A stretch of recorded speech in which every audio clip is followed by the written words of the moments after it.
the heart of a stone-cold castle, where wind whispered secrets through arrow-slit windows and time moved at the pace of candle wax, a baby girl was born. Not just any baby, a princess, a royal daughter, the future pawn of empires. From the moment her first cry echoed through the halls, her fate was sealed. Servants did not cheer, they bowed. Nobles did not smile, they calculated. Her birth was not a moment of love, it was a move in a game. She would be used, displayed, praised, controlled, married, and forgotten. Before she learned to walk, she was taught to sit, to be still, to fold her hands, to bow her head. While peasant girls climbed trees and splashed in rivers, she sat beneath a tutor's gaze, balancing books on her head to train her posture, reciting lineage charts she did not understand. She was being molded, not raised. Her toys were not dolls or spinning tops.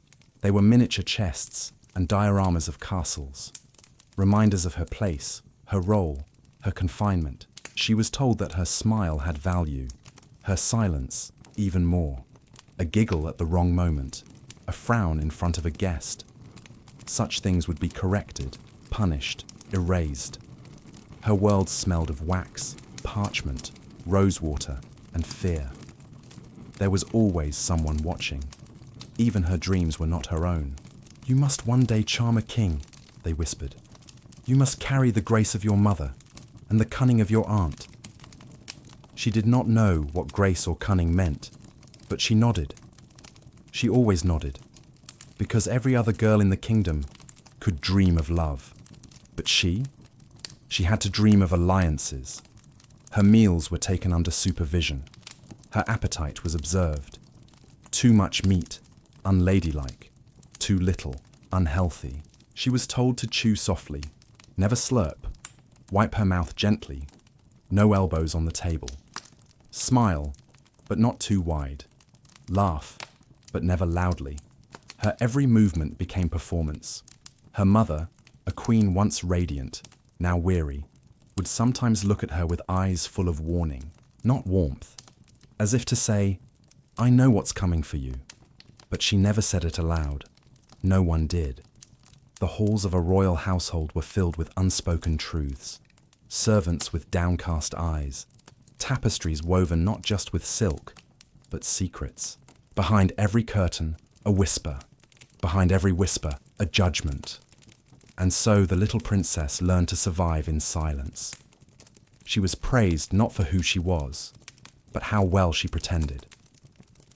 At the age of 6, she sat in a room with foreign envoys. She didn't understand the language, but she understood the stares.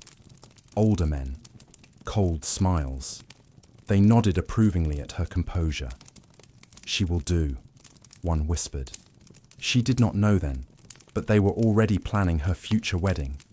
She would one day be sent away, across oceans or over mountains, to marry a man thrice her age. She would live in a strange court, speak a strange tongue, bear children for a strange people. And she would be expected to smile through it all, because she was royal, and royalty, they said, must not feel. As she grew, so did the rules. A dress too bright was considered vain. A voice too loud, rebellious. Even her walk was corrected. "Shorter steps," they scolded. "Modesty is your armor." But modesty was not armor. It was a muzzle. They dressed her in brocade and silk. But beneath it all, she was suffocating. The corsets pinched, the jewels scratched. The crown was too heavy for her tiny head. And yet, she dared not complain, because royal girls were not supposed to feel pain. She learned the art of hiding bruises, not from beatings, but from tight shoes and stifling dresses, of forcing smiles when her cheeks ached, of listening to men discuss her like livestock. Is she fertile? Is she obedient? Does she speak Latin yet? By the age of 10, she had read more Latin than lullabies. She could recite treaties and quote psalms, but she had never run barefoot in the grass. Once, just once, she had tried to sneak outside the gates. A moment of rebellion, a moment of breath. She was dragged back by the arm, locked in her chamber for 2 days, told that freedom was dangerous, that her future depended on obedience, that her body, her mind, her entire existence belonged to the crown. But she didn't remember choosing the crown. Sometimes at night, she would press her hand to the window pane and imagine being a servant, just for an hour, just to feel what it meant to live without being watched, to cry without shame, to laugh without it being measured. But the glass was thick, and the walls were thicker. She was alone, in a palace full of people. Every girl in the village wanted to be a princess, but no one asked the princess if she wanted to be a girl. No one asked what she dreamed of, because her dreams didn't matter, only the dynasty did. So she learned to dream in silence, to hope without words, to feel without showing. She became exactly what they wanted her to be. But deep inside, something remained, a flicker, a question. What if she had been born poor? What if she had been born free? She would never know, because in the world of crowns and cloaks, of arranged marriages and embroidered lies, a royal girl had only one real inheritance, a golden cage, and the keys were never hers. Before she could say her own name, someone else had already chosen the name of her future husband. She was still in swaddling clothes, barely aware of the flickering torchlight in her nursery, when a delegation arrived from a neighboring kingdom. The men carried scrolls, crests, and hard eyes. They were not there to see her rosy cheeks or to coo at her giggles. They were there to buy her future. A princess born into royalty was not celebrated for who she was, but for what she could become. A bride, a mother, a treaty. She was a promise wrapped in lace. The men gathered around the long table in the stone hall. There were no women present. Her mother, the queen, stood behind a curtain, unseen, unheard. Her opinion was not needed. It was enough that she had birthed the girl. Now the rest would be handled by men. There were negotiations, not about love or compatibility or dreams, but about land, about alliances, about dowries and armies. They spoke of the little girl's future as if it were a ledger entry. If we offer the barony of Marnell, we demand her betrothal by her 3rd year, and consummation must follow within a decade. And so it was decided. With ink and wax and wine-stained fingers, her life was signed away. She was 2 years old. When she was first introduced to the name of her betrothed, Prince Theodore, he was 8 years her senior, from a kingdom she had never heard of, with customs she could not pronounce. A painting of him was brought to her, a stiff-faced boy with a hollow stare. She touched the image with wonder, not yet understanding that this stranger would one day become her husband. When she turned 4, she was instructed to begin writing letters to him, though she could barely spell her own name. Her tutor guided her hand across the parchment. To my most noble and future lord. She had no idea what the words meant, but she signed them anyway.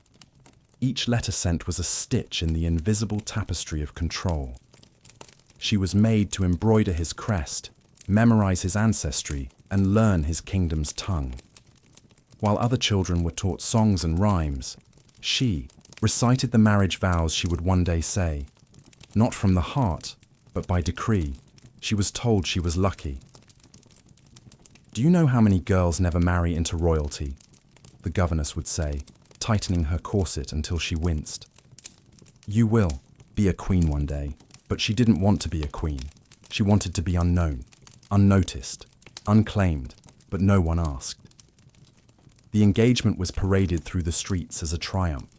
Her face, still round with baby fat, was painted onto tapestries and coins. She stood beside her parents on the palace balcony, smiling because she was told to. Below, crowds cheered for her, not for her happiness, but for what her union meant for them.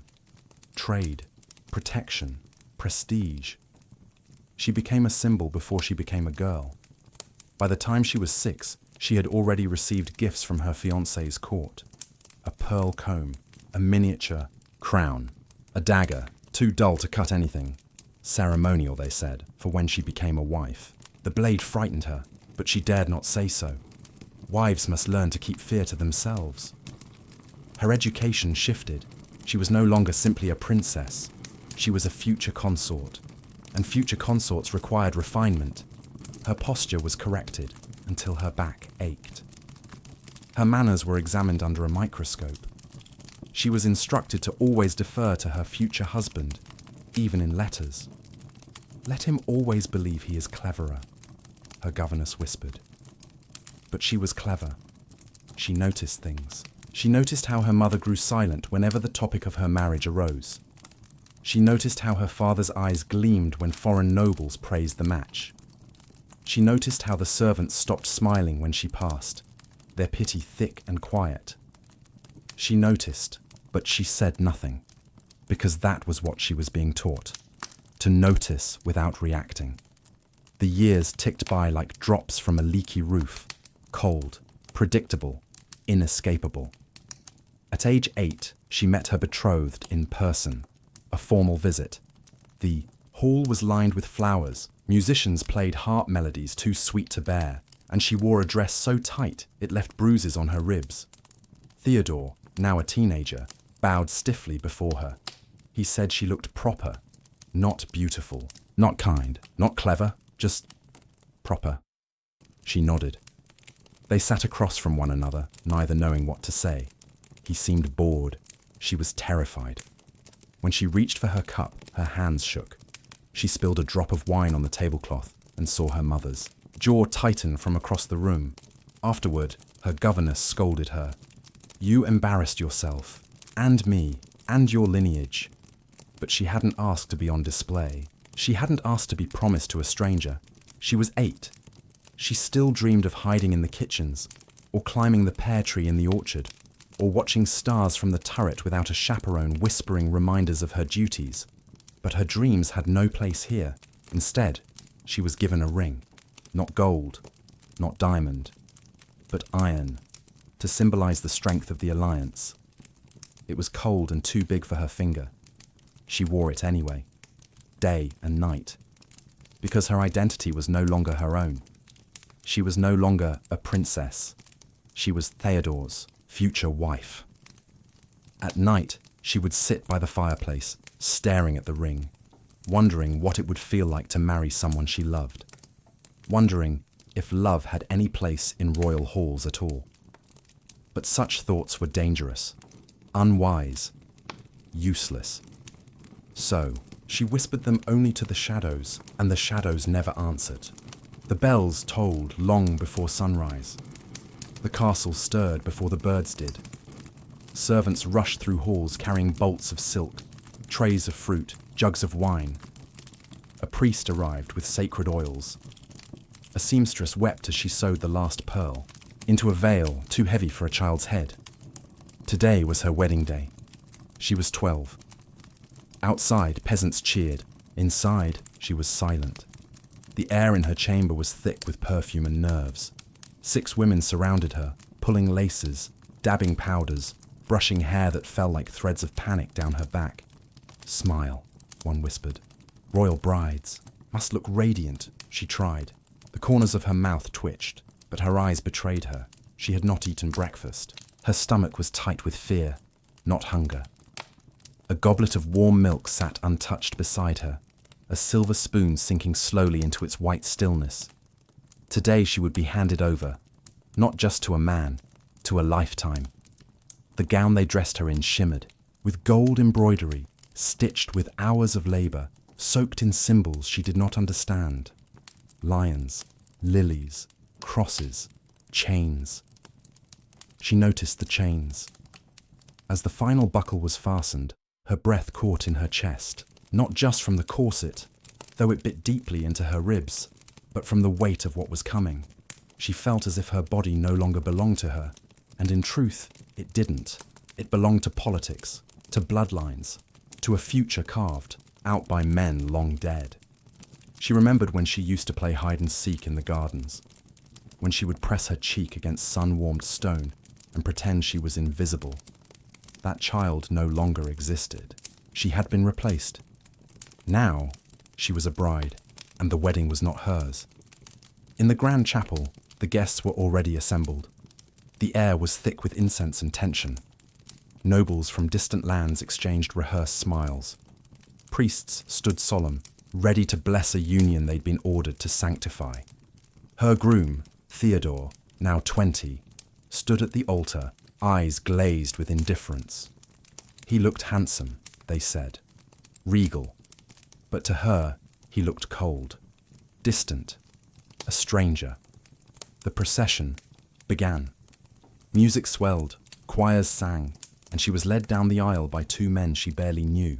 They walked too fast. Her feet stumbled on the hem of her dress, but no one slowed. Her veil fluttered behind her like a trapped bird trying to escape. When she reached the altar, she dared not look at Theodore. Her eyes fixed on the floor, on the tiles painted with saints and martyrs. Even the painted faces seemed to look away. The ceremony began. She repeated the words she had memorized in childhood. Her voice cracked once. A small sound, almost lost beneath the echo of the chapel walls. Theodore did not flinch. The priest barely paused. The ring was placed on her finger. Not iron this time. Gold, heavy and cold. It slipped down easily, as if the band had waited its whole existence for this moment. When the priest said, "You may kiss the bride," she froze. He leaned in. His lips brushed hers, barely a touch. Yet her heart hammered like it had been struck. She wanted to run. She wanted to cry. She wanted to disappear into the stained glass behind her. But she didn't move. Royal brides did not run. The feast that followed was endless. Plates piled high with roasted birds, sugared fruits, and sweetmeats shaped like crowns. Guests toasted their names. "To the happy couple," they roared. "To the future king and queen." She sat beside him, her new husband, in a throne-like chair far too tall for her feet to reach the floor. Her legs dangled awkwardly beneath her dress. Every smile she forced felt like a new cut. She tried not to meet Theodore's eyes. He barely noticed. He spoke to men about taxes and treaties. Once, he placed his hand on hers. It was cold. She did not pull away. That night, the real fear began. As the candles burned lower, guests began to leave. Laughter faded. Dishes were cleared. The music died. She was led to the bridal chamber. It was a room she had never entered before, a room older than her, with stone walls that whispered. She had been told what would happen, not in detail, but enough. "It is your duty," they said, "your responsibility to the realm." One woman had told her it would hurt. Another said, nothing, only looked at her with hollow pity. She stood at the edge of the bed, her veil still in place, her fingers numb. He entered quietly, removed his coat, said nothing. The silence was louder than screaming. He approached her, touched her arm, turned her gently toward the bed. She did not resist, because she had been trained not to. And when it was over, she stared at the ceiling for hours. Her body ached. Her chest felt hollow. Her soul felt older. She did not cry. She did not speak. She just waited for morning. Days passed, then weeks. Her title changed. She was no longer the princess. She was now Her Grace. People bowed deeper. Her name was embroidered on new banners, but her world grew smaller. Gone were the long walks in the gardens. Gone were the moments of solitude. Now she was always watched, always judged. She was expected to smile at every event, sit beside her husband in court, and soon to produce an heir. She was 12, and yet the whispers had already begun. When will she bear a son? She looks too thin. Perhaps her womb is weak. She began bleeding a month later. The court celebrated. It was a sign that her body was ready to become a vessel for the next generation. No one asked if she was ready. She had become a wife, but she had never been a girl. And in that sacred, terrible chamber of stone and lace, on the night of her wedding, she had said goodbye to herself, forever. The room was too quiet. It was the kind of silence that didn't soothe. It suffocated. A grand chamber, carved in cold stone, with a hearth that crackled softly in the corner, and tapestries on the walls that told stories of kings and conquests. None of them were about her. She stood near the bed, wrapped in layers of white silk that suddenly felt like chains. Her crown had been removed. Her jewelry had been taken off. What remained was just her, but not the her she once was. That girl had not crossed the threshold of this room. This was the chamber of consummation, the final seal of marriage, the unspoken contract hidden beneath treaties and ceremonies, a transaction disguised as union. He entered with slow, deliberate steps. Her husband, her king-to-be, the man she had met only a handful of times, always watched, always guarded. Now, he was hers, or rather, she was his. He did not speak. Neither did she. The door closed behind him with a sound like finality. 2 guards remained posted outside, not for protection, but to ensure that no one interrupted or escaped. No one told her where to sit, what to say, how to move. All the etiquette, lessons had stopped at the threshold of this room. And so she stood, still, silent. She had been told stories, half whispers, between frightened girls in cold halls. Stories of pain, of blood, of confusion. She had once overheard a midwife say, "The first night breaks more than the body, it breaks the soul." Now, she would learn what that meant. He approached without ceremony. There was no tenderness, no attempt at comfort. He did not ask if she was afraid. He did not ask if she wanted this. Want had never been part of the arrangement. He began removing her gown. Her hands shook, unsure whether to help or hold herself. She had always been dressed by others, maids, governesses, sometimes her mother. She had never undressed in front of a man. The air on her skin felt different now, as if even the fire in the hearth had turned its gaze. When he laid her onto the bed, the mattress gave way beneath her weight, swallowing her into its ornate softness. Her head rested on embroidered pillows, stitched with lilies. How strange, she thought, that something so painful should happen atop something so beautiful. He kissed her neck, not cruelly, not kindly, just methodically. His hands found her waist, then her thigh. She closed her eyes. She thought of cold rivers, of frostbitten windows, of the stars above the chapel dome, the ones she used to count when she couldn't sleep. Anything to keep her mind away from what was happening. But her body would not let her forget. It hurt. More than she expected. There was pressure, then pain, then a searing tear that made her flinch, but she did not cry out. She had been trained too well. She had learned to endure in silence, to never betray her own weakness. The room spun, not from motion, but from shame. When it was over, he rolled, away without a word. She turned to the opposite wall, staring at a tapestry of St. Margaret being devoured by a dragon. She envied the dragon. After he left, the midwife entered, a silent woman with a candle in one hand and linen in the other. She checked the sheets. There was blood.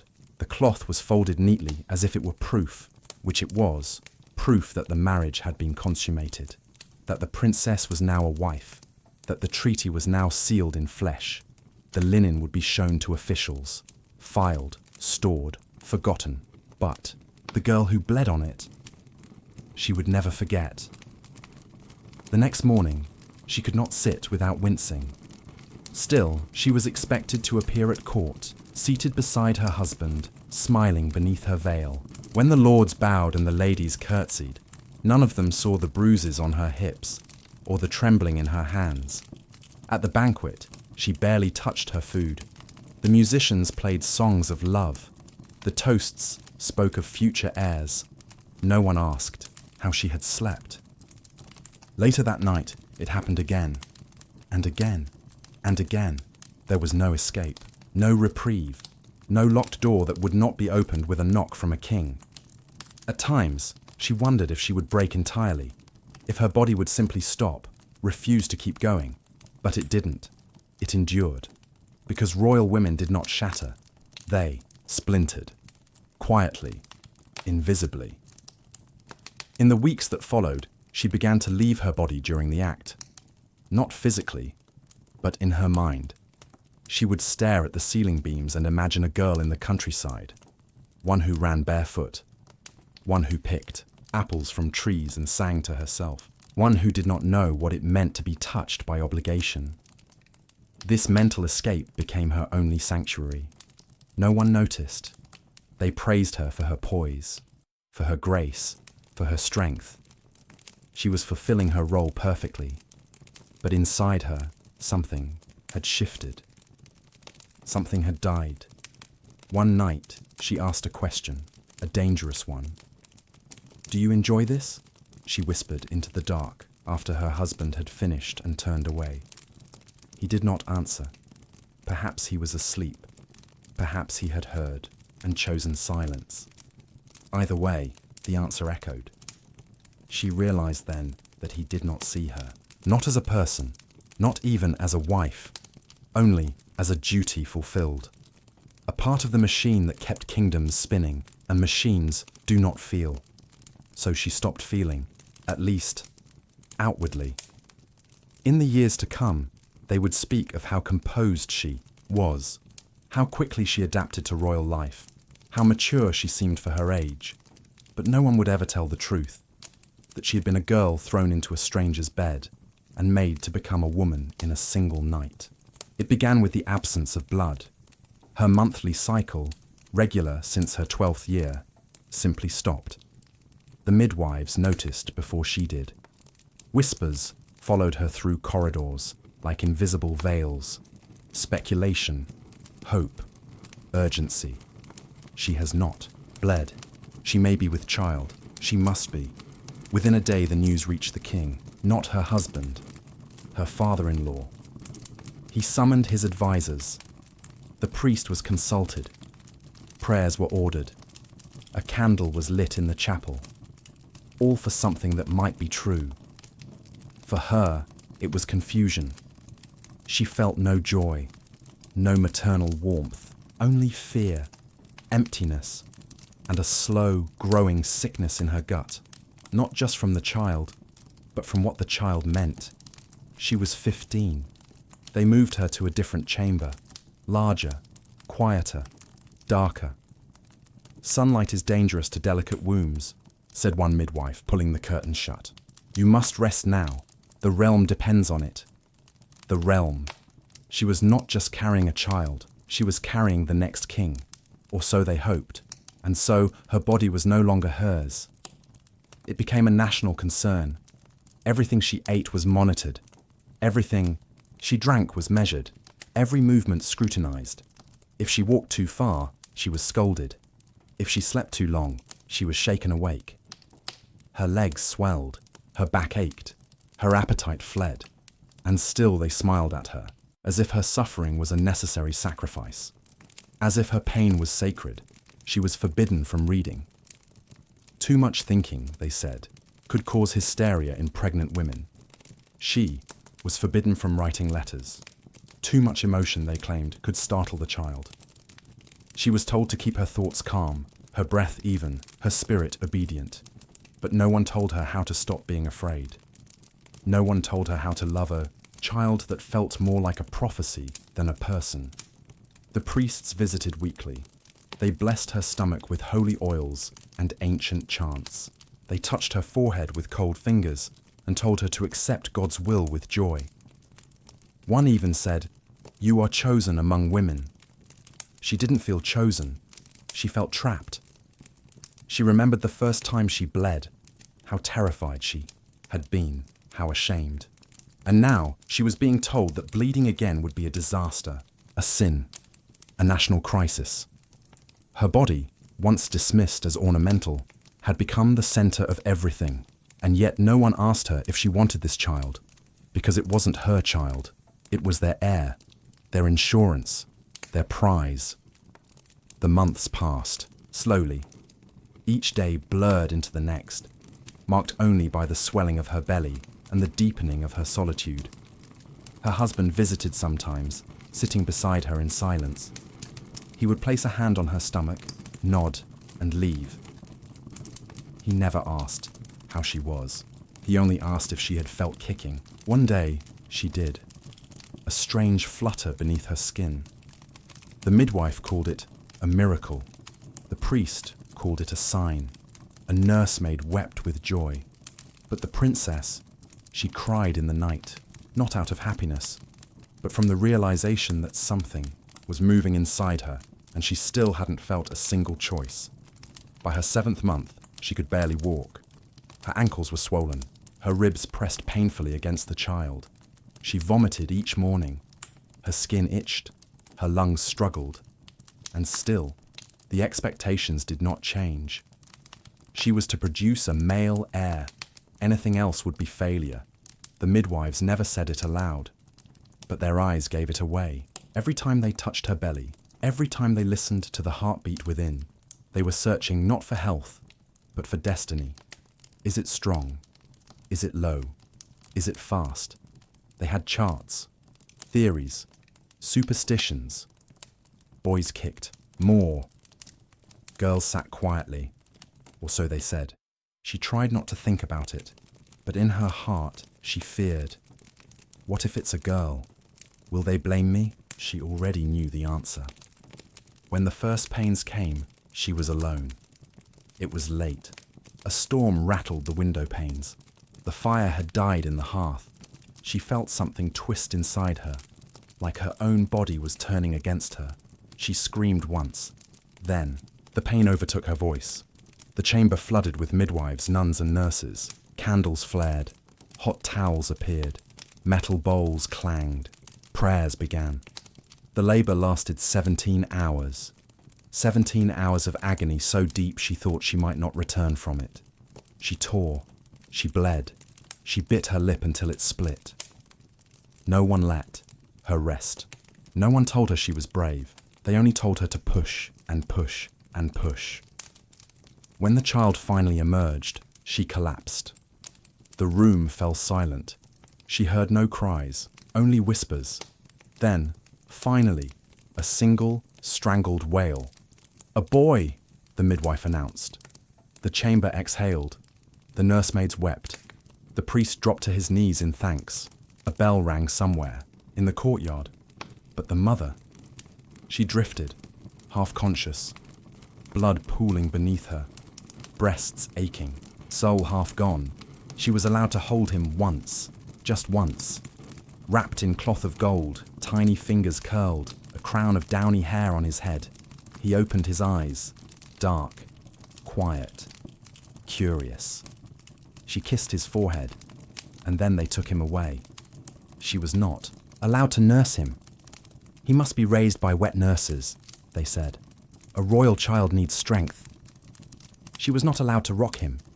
He must sleep alone, in royal linen. She was not allowed to hear him cry at night. He belongs to the kingdom now. In the days that followed, she lay in bed, staring at the ceiling. The pain in her body faded slowly, but the emptiness inside remained. They praised her, called her a heroine, called her the mother of the realm, but in truth, she was only a vessel. Womb, a temporary sacred object. And now that the child had come, they would find new uses for her. The queen had bled too long after the birth.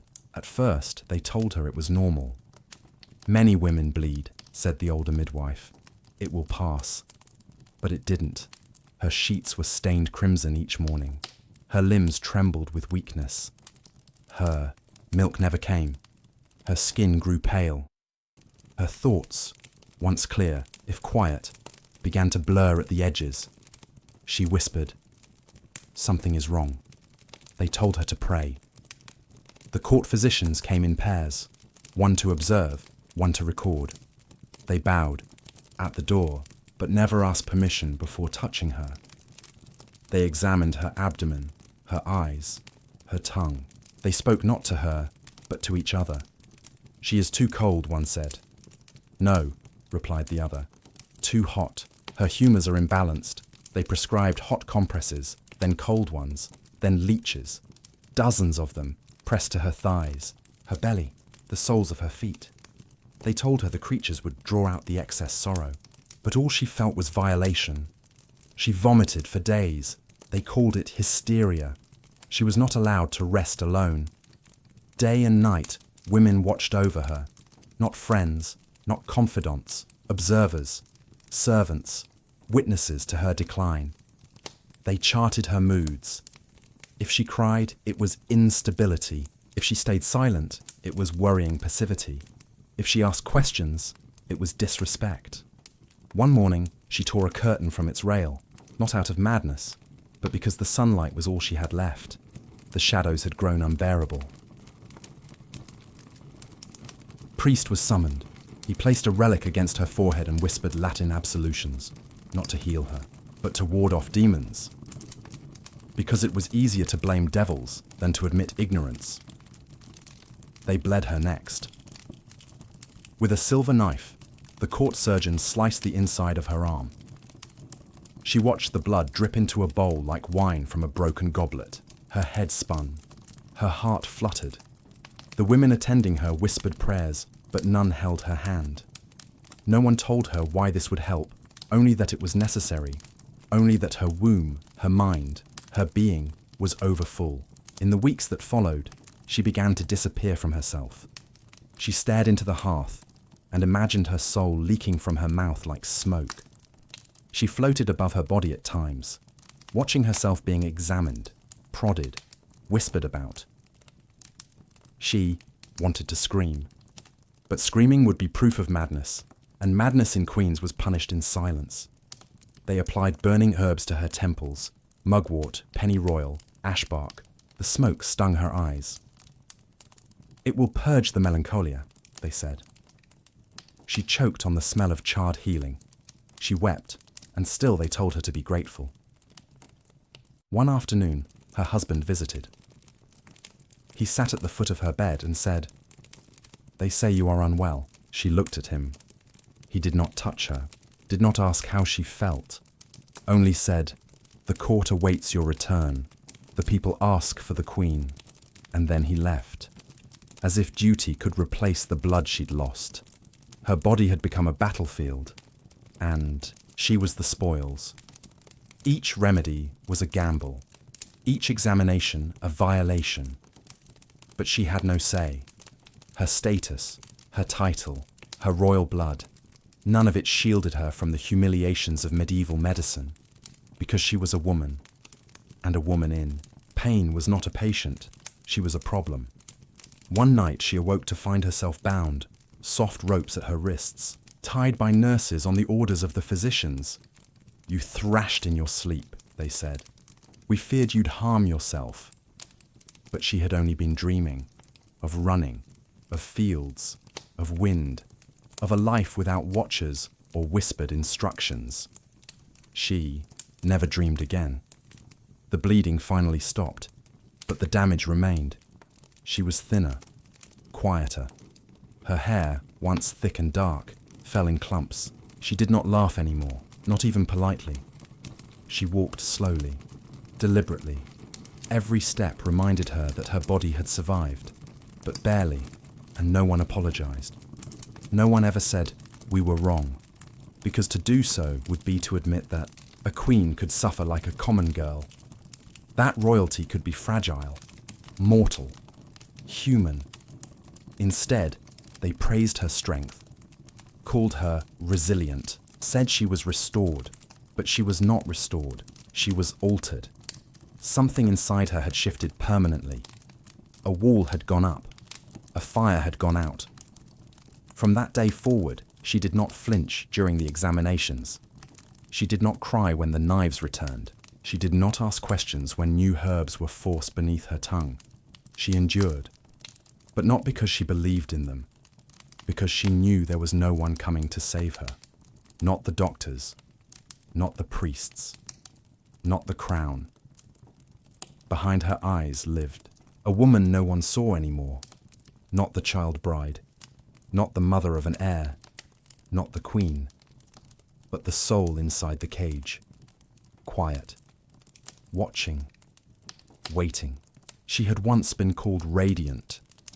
They said her skin glowed like spring light on parchment, that her eyes sparkled like sapphire in wine, that her waist could be circled with 2 hands, that even the veil on her wedding day clung to her with envy. But beauty, in the royal court, was not admiration. It was expectation. It was weapon, and it came with a curse. The years passed slowly, and yet too fast. With each morning, the mirror told her a truth no servant dared speak. She was aging, not in ways anyone else might notice. Not yet. But she saw it. A new line at the corner of her eye, a faint dullness to her skin, a lock of hair not quite, as dark as it had once been. She did not scream. She adjusted her posture.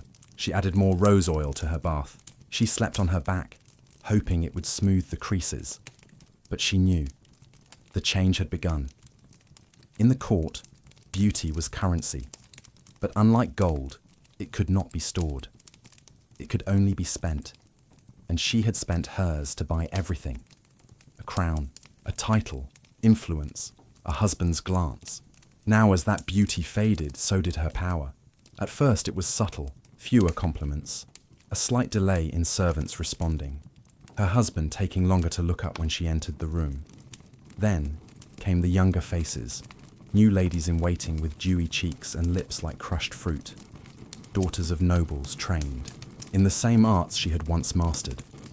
The gentle glance, the tilted chin, the soft giggle that wasn't real.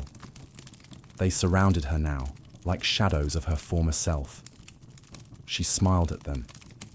But in her chamber, she looked in the mirror and whispered, "Don't leave me." There were remedies. Boiled nettle and milk, rubbed into the skin, crushed pearls to whiten the face, raw egg masks for the neck. Some whispered of more dangerous things. Poisonous belladonna drops to dilate the eyes, giving a woman a look of eternal surprise. Mercury tinctures to smooth the flesh, lead-based powders to erase age and possibly life. She tried them all.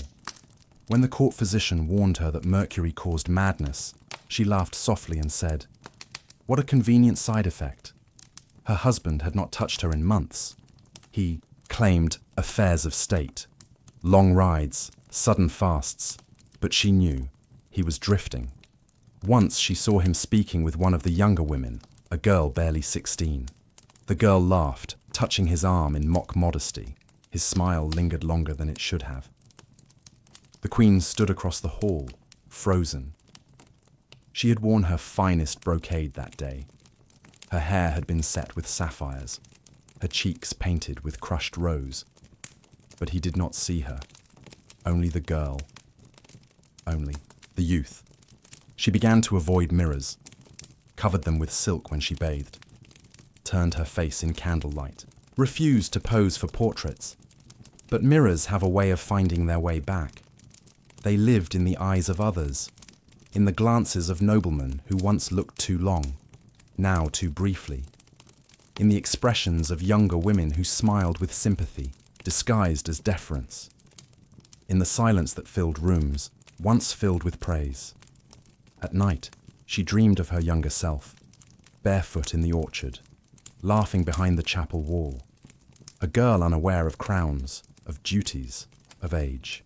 The girl who once believed her beauty could last forever, or at least long enough to matter.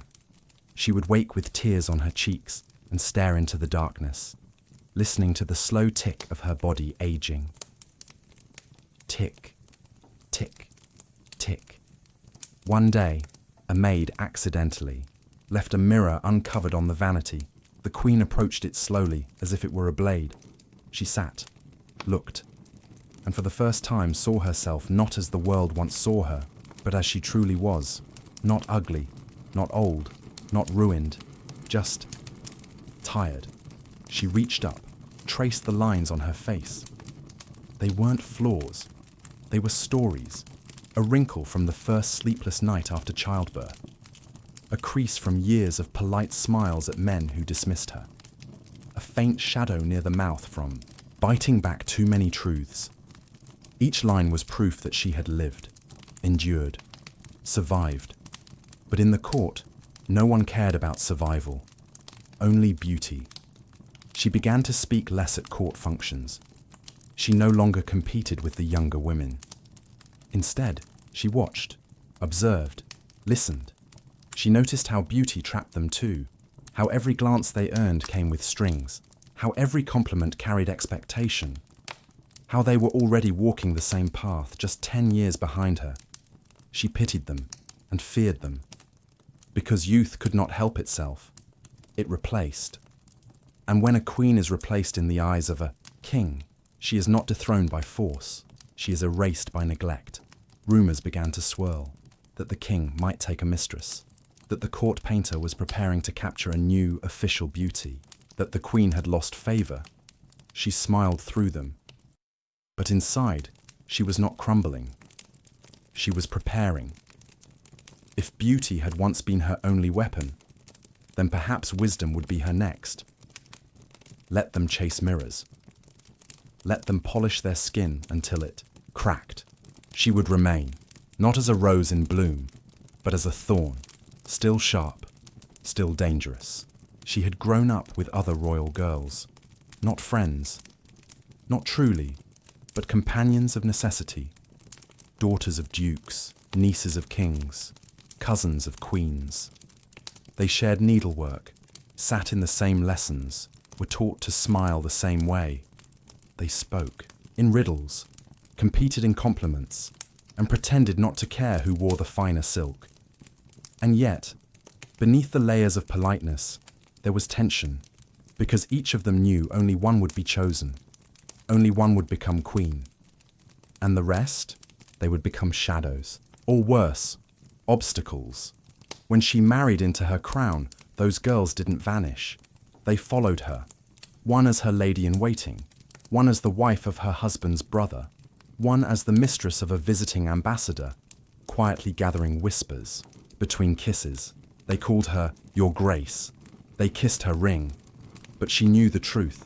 They were watching, listening, waiting for her to fail, waiting for a tear, a misstep, a crack in the mask. Because in the royal court, a woman's fall was often another woman's rise. Her sister-in-law, Eleanor, was the most dangerous, not because she was cruel, but because she was clever. Eleanor smiled at everyone. She gave expensive gifts to servants. She wept at funerals. She wrote poems in 3 languages, but behind her, beauty was calculation. She had once confided in the queen. We are not women, really. We are weapons dressed in velvet. The queen had laughed nervously at the time. Now she understood. It began with missing letters, private notes to her family that never arrived, messages she had written for the bishop's wife, vanished. One was later found in the hands of a foreign envoy. It was harmless, innocent, but twisted by the right tongue, it became treason. And who had access to her chambers? Her ladies, including Eleanor.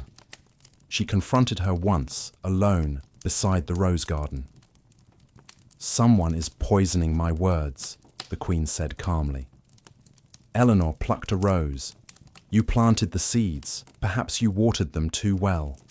Their eyes met, no shouting, no tears, just quiet war. Then came the rumours that the queen was barren, despite having borne a son, that her child was not her husband's, that she had been seen praying in the old Roman way, which could be twisted into heresy. No one knew where the whispers came from, but they spread like rot beneath the floorboards. And wherever the queen turned, Eleanor was there, smiling, sewing, listening. In the evenings, the queen sat with her mother-in-law, the dowager queen, a woman made of ash and memory. They will not attack you directly, the old queen warned. They will let the court do it for them. A word here, a glance there. They only need to plant the seed. "You'll do the rest yourself," the queen asked. "How did you survive it?" The old woman sipped her broth. "I didn't." The queen began writing a secret journal. She kept it under her pillow, inked in invisible script taught to her by a foreign tutor. It recorded everything. Who visited, what was said, what wasn't. Smiles that didn't reach the eyes. Gifts that arrived with no name. She no longer trusted anyone. Even the maids, especially the maids. Trust, she had learned, was a luxury for powerless women, and she could not afford that. One afternoon, a noblewoman from the south arrived at court. Young, wide-eyed, newly married to a cousin of the king. She clung to the queen like a child. "I admire you," she said breathlessly. "Your strength, your grace. I hope one day I can be as loved." The queen smiled.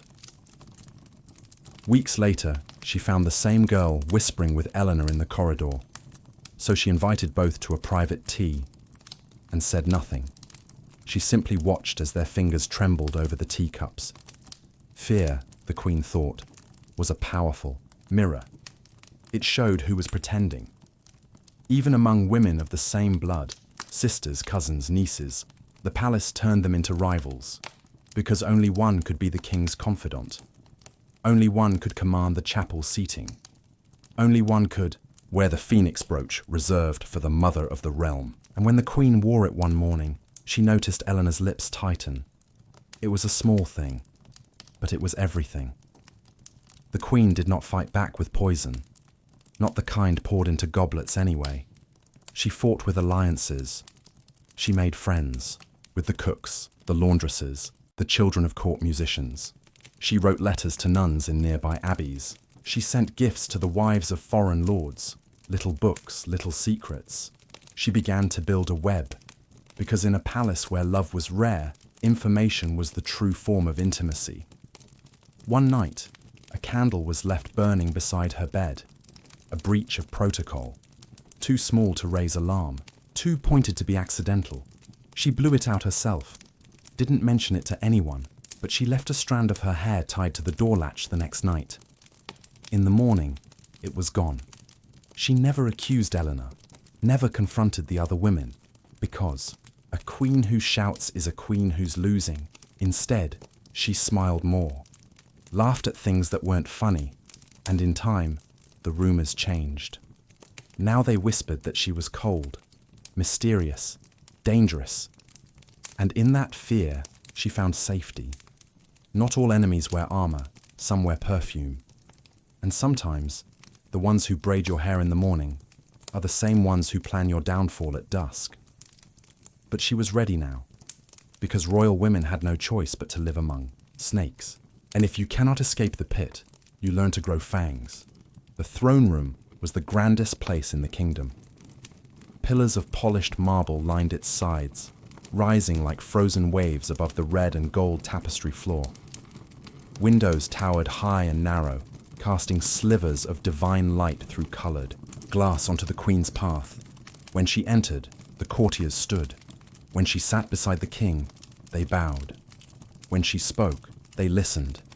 But when she left, she was followed, not by guards, but by walls. Her world was not measured in miles, but in doors.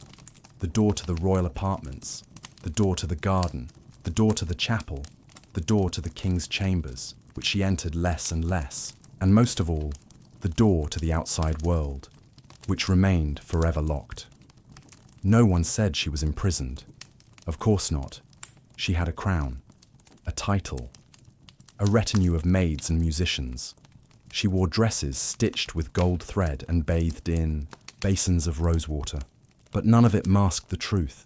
She was a prisoner, decorated, silenced, observed. There were rules, always rules. A queen must not ride beyond the gatehouse unescorted. A queen must not meet visitors without the king's approval. A queen must not speak to foreign envoys without supervision. And if she did, she was reprimanded not with whips, but with isolation, with looks, with cold dinners and days of waiting alone in a room designed for grandeur, not warmth. The worst punishment wasn't rage, it was absence. Once she asked to visit the outer provinces, to inspect a convent, the Crown, had funded. Her request was delayed, then reconsidered, then forgotten. And the convent? It burned to the ground months later. No one mentioned it again. She learned quickly. Requests were dangerous. Questions were worse. So she stopped asking. And in that silence, the walls closed. In tighter, she still performed her duties, attended feast days, stood beside the king during royal proclamations, visited the nursery when the court expected maternal displays. But her movements were choreographed. Where she sat, what she wore, who she looked at. It was all arranged like furniture. Her crown became a collar, heavy, inevitable. She took to walking in the inner gardens, not the outer courtyards where travellers passed. Those were forbidden. But the walled cloisters near the chapel, the hedged paths carved with precision and symmetry, like someone had tried to control nature as tightly as they controlled her. She walked in circles. Literally, because the garden had no exit, only loops. She began measuring time by the number of turns before the next bell tolled. 6 turns, then vespers, 9 turns, then supper, 13, then night. Time moved slowly in a gilded cage. One winter snow fell so heavily the outer gate froze shut. No carts could leave, no letters arrived. The palace was sealed in ice. And yet, she had never felt more free. Because now no one else could leave either. The court finally shared her stillness, her waiting, her forced patience. She stood in the chapel's upper balcony and watched them shuffle below, uncertain, irritable, bored. "Now you know," she whispered. "Now you see what it is to live inside stone." Some queens plotted escape. She had read their stories in secret. Queens who fled in the night dressed as maids. Queens who smuggled letters through court jesters. Queens who were caught and silenced forever. She admired them, but she did not envy them, because there was no real escape. Even if she fled, she would still be followed, by her name, by her title, by her history. The world had no place for a queen without a court, so she stayed and turned her prison into armor. She began studying the architecture of the castle. She learned where the guards rotated, when the scullery boys delivered bread, which doors had keys left in their locks. It wasn't planning a rebellion, it was reclaiming a map. If she couldn't leave her world, she would at least understand its walls. She knew now that power wasn't in the crown. It was in knowing which door creaked loudest. One day, a foreign princess visited.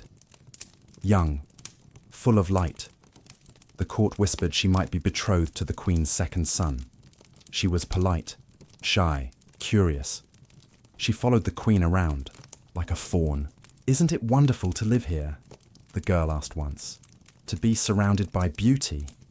The queen smiled, led her to a window facing the far wall of the inner garden, the one with no gate.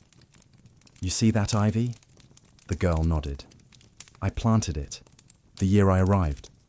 It grows higher each winter, but it never reaches the top, never escapes." The girl said nothing, neither did the queen. Some truths don't need explanation. The queen grew older. Her children matured. Her hair grayed at the temples, but still, the cage remained. Sometimes the court whispered, "She has everything." They saw the velvet, the diamonds, the marble baths. They didn't see the keyholes. Her final rebellion was a quiet one. She refused to repaint her portrait. The court insisted. Tradition, they said. The queen must be shown youthful, rosy, idealized. But she refused. Let them see the lines on her face, the tiredness in her eyes. Let them hang it in the hall and whisper, "She looks real." Because if they could not free her, they would at least remember her honestly. In the end, her cage had no locks, only expectations, only rules dressed in courtesy, only eyes watching always. And yet, she had survived it, not by breaking the bars, but by planting roots beneath them, deep, silent, unshakable. The queen's chamber was lined with velvet and gold. A canopied bed stood at its centre, draped in curtains woven by monks, embroidered with lilies and lions. The walls were warm with tapestries of saints and mythic queens, women smiling. Through agony, candles burned at calculated intervals, scented oil simmered in glass. A harp sat in the corner, though no one touched it. It was beautiful, and it was a trap, because this was not a room for sleep. It was a stage, and the queen had learned. In palaces, even the night had an audience. At first, she didn't notice. New servants came and went, chambermaids who folded sheets a little too, slowly. Footmen who lingered outside her door at odd hours. A lady-in-waiting who always seemed to appear just as she opened a letter, or muttered something under her breath. It could have been coincidence, until it wasn't. She once whispered, a passing thought to her confessor. A moment of doubt about the king's recent law, nothing more. A sigh. 2 days later, the king mentioned it at dinner, not angrily, not directly, but with a knowing glance that chilled her blood. From then on, she understood. There were ears everywhere, even in her bed, especially in her bed, because a queen's bedroom was not hers. It belonged to the court, to the scribes who chronicled royal nights, to the wet nurses who waited in the next room, to the king's advisors who wanted to know if the marriage was still functioning, if there was evidence of union, if the queen was behaving as expected. The bed itself was watched. After every royal consummation, the sheets were examined. Blood was noted, stains recorded. Midwives checked for signs of fertility. The chambermaids were instructed not just to clean, but to report. Did the queen rise with colour in her cheeks? Did she weep? Did she smile? Her moods were tracked like omens, her silences interpreted like prophecies. A cough might mean pregnancy, a sigh, rebellion, a laugh, seduction. She began sleeping with a veil over her eyes, not to block the light, but to feel unseen, even if only in illusion. She trained herself to dream without twitching, to wake without gasping, to speak only in her mind, because even her sleep was judged. One night she heard voices behind the tapestry. Soft male. They spoke of her as if she were a painting. She hasn't bled again. Might be with child. She hasn't been summoned to the king's chamber in 3 weeks. She walks the garden too late. She didn't move. Didn't breathe. Let them think she was unconscious and listened. It was said the king trusted her, but trust in a palace meant documentation, meant surveillance, not belief. Letters she wrote were copied before being sealed. Gifts she gave were catalogued.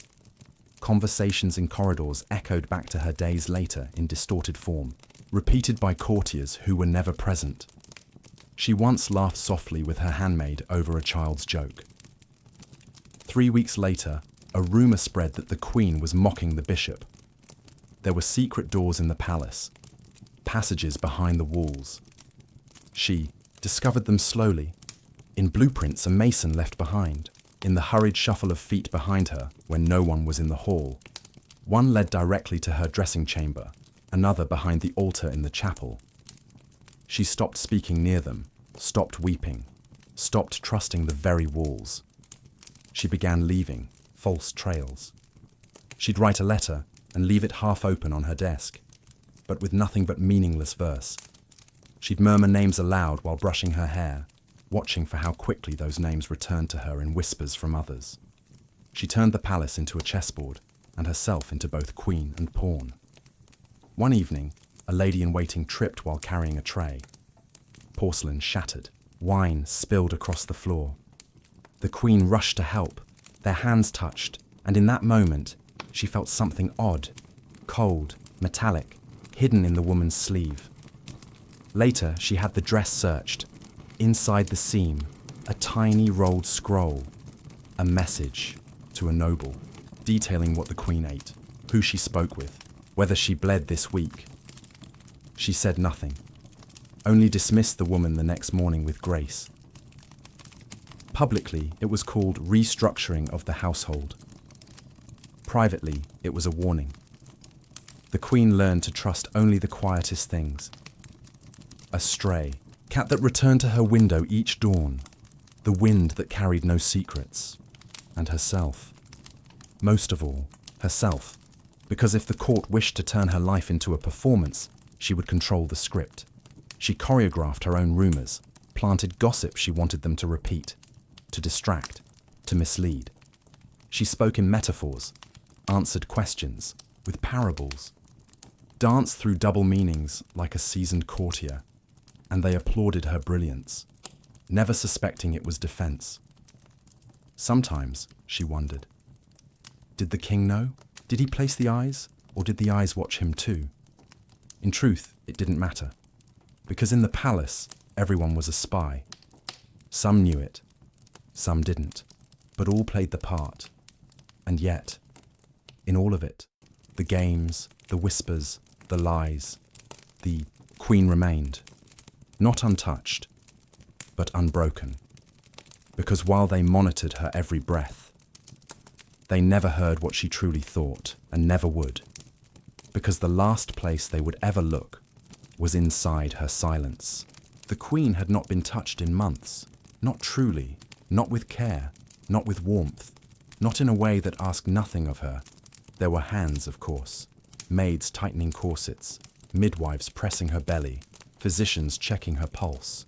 But no, one touched her like she mattered, not the king, not her family, not even herself anymore. In the royal court, the body was no longer sacred. It was a tool, a symbol, a function. But one night, all that changed, with a single, forbidden touch. He was not a prince, not a noble, not anyone the bards would ever sing about. He was just a scholar, a man with ink on his fingers and too many thoughts in his eyes. She met him by accident, though nothing in the palace was ever truly accidental. He had been summoned to assist with cataloguing the royal archives, organizing old letters, restoring parchment too brittle for the hands of careless scribes. She had wandered in, seeking silence. He had looked up. They said nothing, but something shifted in the room, a kind of stillness, a breath that hung too long between them. The queen began visiting the archives more often, at first accompanied by guards, then under pretense of solitude. The scholar bowed each time, never made eye contact, never addressed her unless she spoke first, but she noticed his hands, steady, gentle, hands that weren't trained to hold swords, but scrolls, hands that handled words, not weapons. And perhaps that was what made them dangerous, because unlike the others, he looked at her not with fear or reverence, but with curiosity. It began with conversation, quiet, cautious, cloaked in formality, discussions of old treaties, of lost histories, of queens long dead, who had vanished from records with nothing but a name and a date. "I wonder what they felt," she said one evening. He replied, "Maybe no one ever asked." Her breath caught. No one ever had. The talks became longer, the silences softer. Sometimes she would sit beside him, watching him write. The scratch of his quill was like music in a world too full of marching boots and judgment. One day, she reached for a scroll at the same time he did. Their fingers brushed, just for a second, but it was enough. A shiver passed through her, not of fear, but of recognition. She had not felt human in years. Now, in that single brush of skin, she remembered. She tried to stay away. For weeks, she avoided the archives, but her mind returned to them at night, to him, to that silence that didn't suffocate. And when she returned, he didn't ask why she'd been gone. He simply handed her a book. Its title, on queens who loved in secret. She held it in her lap like a fragile secret. Love was not allowed. Not for queens. Desire was a threat to order. Affection outside the marital bed was treason. Even friendship could be a death sentence, if it came with glances too long, letters too private, moments too warm. And still, she went back. Again and again. She never said she loved him. He never said it either. But sometimes they didn't speak at all. They didn't have to. One evening it rained, the kind of rain that made the castle weep, leaking through high windows, soaking tapestries, making the torches hiss. She found him sitting alone. The fire in the archive was low. The air smelled of old parchment and wet stone. She approached. He stood, and for the first time, without permission, without titles, without fear, he touched her face, not with lust, not with expectation, just a touch, as if to ask, "Are you still there?" And in that moment, she was, fully, completely, alive. They never kissed, never embraced beyond that one delicate gesture. But it didn't matter, because love is not measured by the weight of a body. It is measured by silence shared, by glances exchanged, by what you don't have to say. And in that silence, she bloomed again. But the palace noticed. Of course it did. Eyes were always watching. Spies don't just look for kisses. They look for light. And the queen had begun to glow. The scholar was summoned. No trial, no explanation. He was arrested for misuse of access to royal records. That was all the scroll said. She was not informed until it was over. By then, he was already gone, vanished. His name removed from the ledgers. His belongings burned, his family questioned, then silenced. The man who had reminded her she was human, erased like a smudge on parchment. They didn't punish her, not directly. No prison, no public shame. But her chambers were moved. Her letters were opened before she sealed them. Her walks were cut short. Her window was nailed shut. And the archives? Closed indefinitely. She never cried in public. Not even once. But that night, alone, she found a tiny scrap of paper beneath her pillow. 5 words, written in his familiar script. You were always real to me. She never told anyone. She folded it into her prayer book, and every night for the rest of her life, she read it once before closing her eyes. They called her loyal. They called her wise. They said she ruled with clarity and patience. But no one ever asked why she never smiled again. No one remembered the scholar. No songs were sung. But the queen did not forget. Because in a world where even love was treason, memory became her final rebellion. The bells tolled for the king's death as if the kingdom itself was shattering. Black banners were hung over every doorway. Priests chanted from dawn until dusk. Courtiers walked with lowered heads, pretending grief. The air was thick with mourning, ceremonial, performative, rehearsed. And at the center of it all sat the queen, now dowager, now alone. People spoke in whispers around her. She will retire to the convent. She may return to her father's house. Perhaps she'll remarry. No one asked her. Because widowhood in a royal court was not a question. It was a sentence. She did not cry at the funeral, not because she did not feel, but because she did not understand what she felt. Freedom, guilt, emptiness. His face pale beneath. The golden crown looked unfamiliar. They said she was graceful in grief. What they meant was, she didn't cause trouble. Within days, her rooms were moved. The royal chambers, hers for decades, were reassigned to the new queen. She was given an apartment in the east wing, colder, smaller, still grand by any measure, but quiet in a way that hurt. No footsteps echoed through the corridor. No voices asked for her decisions. No handmaids flitted through the curtains. She was not forbidden. She was simply forgotten. They called her the Dowager Queen now. It sounded dignified. It meant she used to matter. In the past, every morning had been a performance. The dressing, the prayers, the meetings, the court. Now she woke to silence. Her maids were slower, her gowns darker, her days emptier.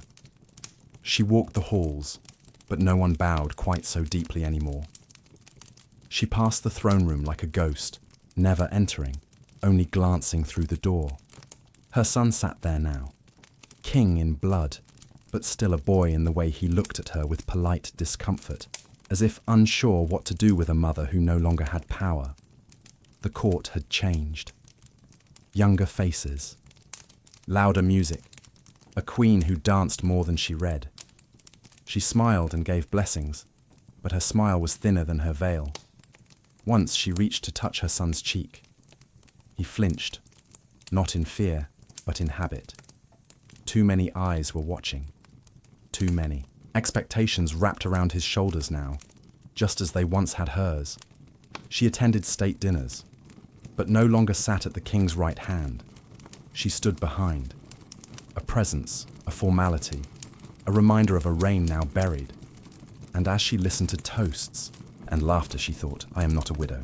I am a monument. She had considered leaving, retreating to a convent, living among nuns and silence, where at least her grief could be her own. But even that choice was not truly hers. The court preferred she stay, for optics, for tradition, for politics. And so, she stayed, her body present, her mind elsewhere. In her new rooms, she kept little. One painting of her children, a rosary gifted by her mother, a single book, worn at the edges, that once belonged to a man the court never acknowledged. At night, she would sit by the fire and read, not aloud, not for others, just for herself. Words became her last refuge. In them, she could be anyone, free, young, alive. The new queen visited once, timid, pretty, barely 20. She brought lavender oil and a box of candied fruits. I admire your strength, she said. They say you ruled wisely. The Dowager Queen smiled, and for a moment almost believed her. But behind the girl's words was a truth neither spoke aloud. You replaced me, and one day you will be replaced. Widowhood in the palace was not weeping. It was vanishing, not all at once, but piece by piece.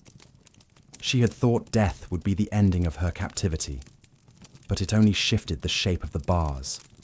She was no longer bound by duty to a man. Now, she was bound by memory. She had lived too long in rooms that weren't hers, smiled too long for people who didn't care, bore children for a dynasty that never asked if she wanted to be a mother. And now she was the shadow in the corner, the figure at the edge of every painting, the old voice in the council chamber that made younger nobles exchange glances behind goblets. She did not protest, but neither did she surrender. Instead, she wrote, late at night, pages upon pages, not decrees, not laws, stories, truth the court would never publish, the women who bled for crowns, the girls who lost their names in marriage, the lovers burned in silence, the queens who never escaped their veils. She sealed the pages in wax, hid them in the chapel walls. She knew one day they might be found, or not, but it comforted her to know that somewhere her voice still lived.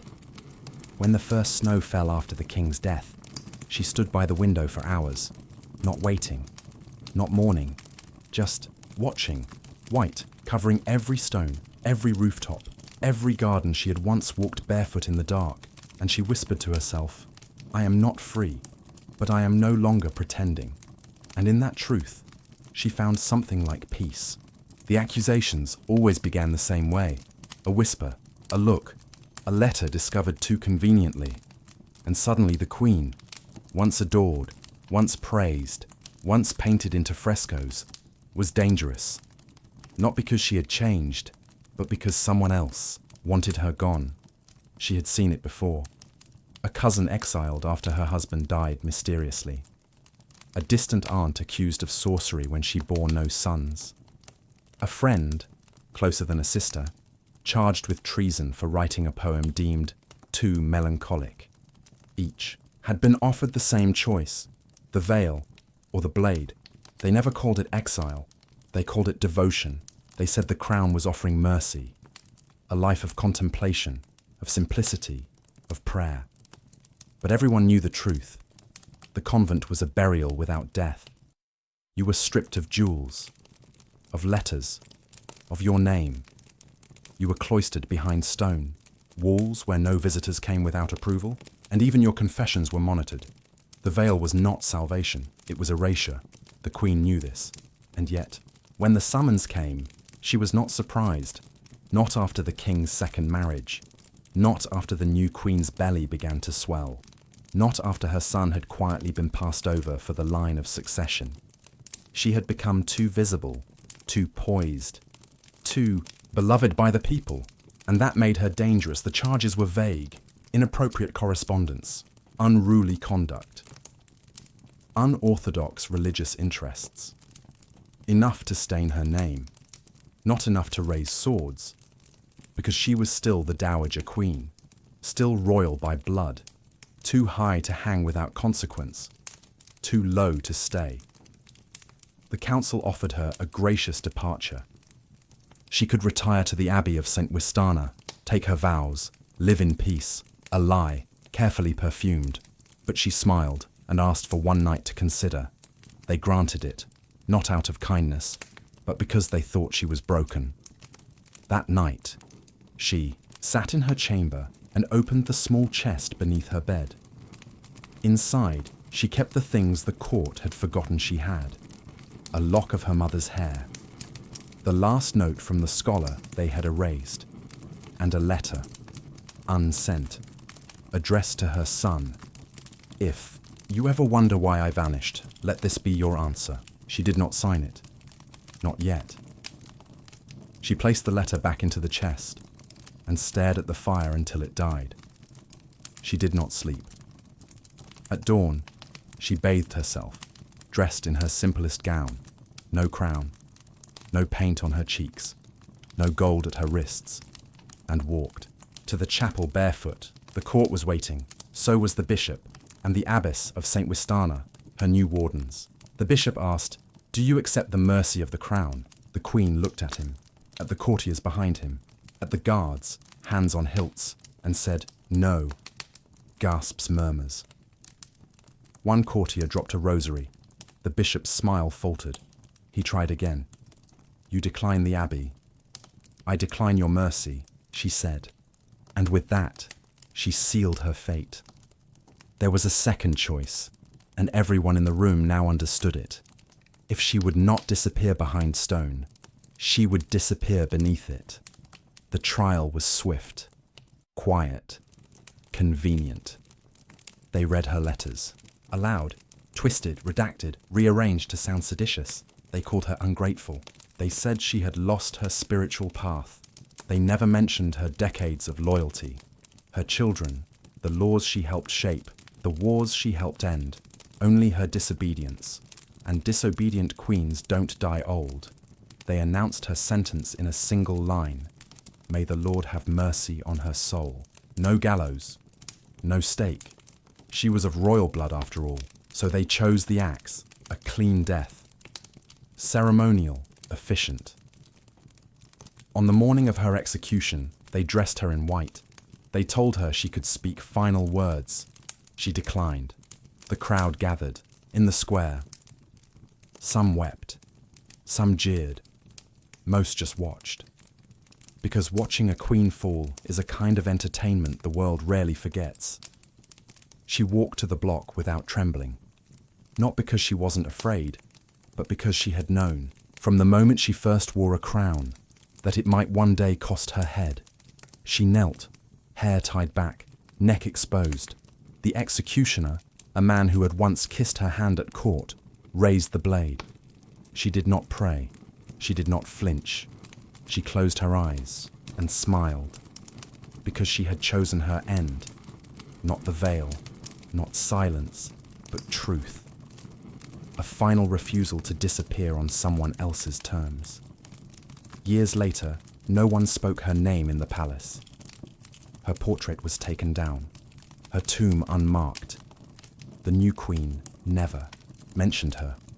Her son, now king, looked away when courtiers whispered her memory, but the people remembered, in songs, in prayers, in stories told to daughters too bold for their time.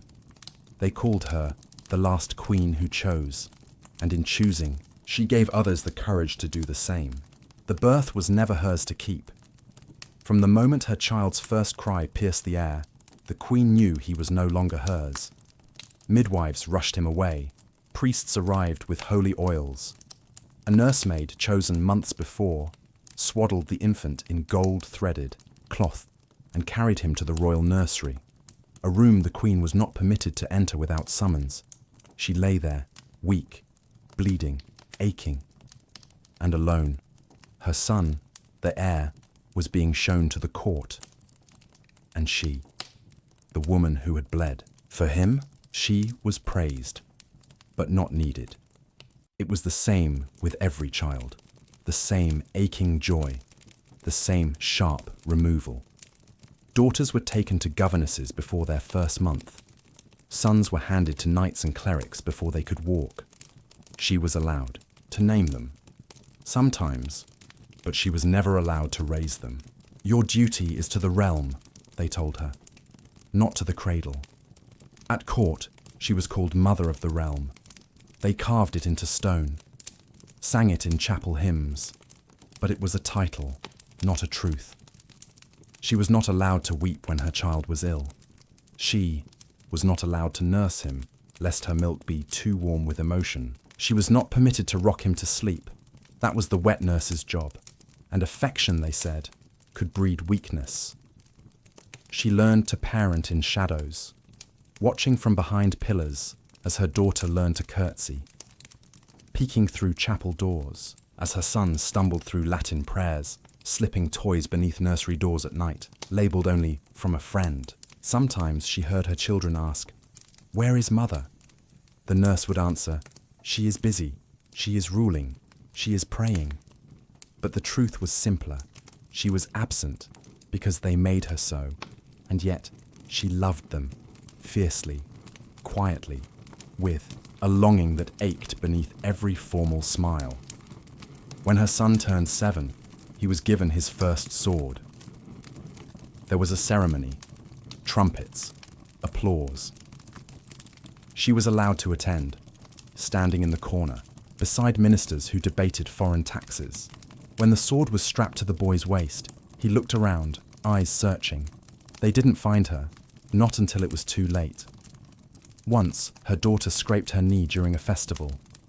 The girl screamed, and instinctively, the queen ran to her, held her, whispered comfort, brushed hair from her face, and for a moment, just one, she was mother, not queen, not consort, just a woman holding her wounded child, until the governess arrived, apologetic but firm.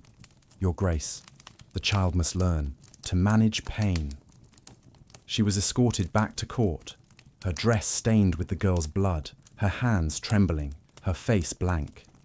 No one spoke of the incident again. The king praised her for being strong, but strength was not what she needed.